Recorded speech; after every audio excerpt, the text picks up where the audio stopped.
Hi everybody, this is Stephen Pugh of the Home Bible College. We want to do another installment in the life of Christ, and this is under a different heading. This time it's video number 10, and it's Israel and the Church. Now all of this is a background to the life of Paul, and some of these passages are really small, but some of them will be really quite big.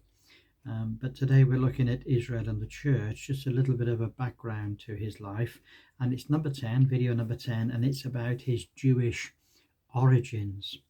In the very early days of the Church, it undoubtedly had Jewish origins. Many of the disciples that made up the Church would not have been able to see the difference between Judaism in general and this new community, the Christian community, that spent much of its time caring for the very poor and the unrepresented, the widows of Israel.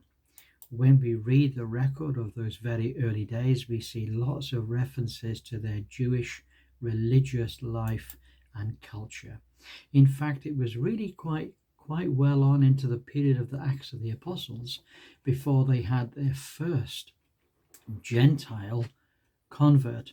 And we also notice other things. We see that when Peter and John are going up into the temple, they're going up at the hour of prayer. So they continued with all of their ordinary Jewish customs and their ordinary Jewish life. They ate kosher and they worshipped in synagogue, or they worshipped in the temple. They continued with the sacrificial system. That was something that carried on for the Jews in the early days.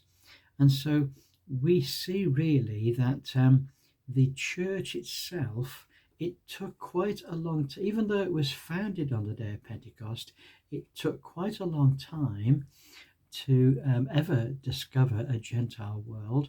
Right from the very beginning on the day of Pentecost, there were the diaspora represented from all the different parts in which Jews had been scattered, in which Israelites had been scattered under the Assyrian invasion.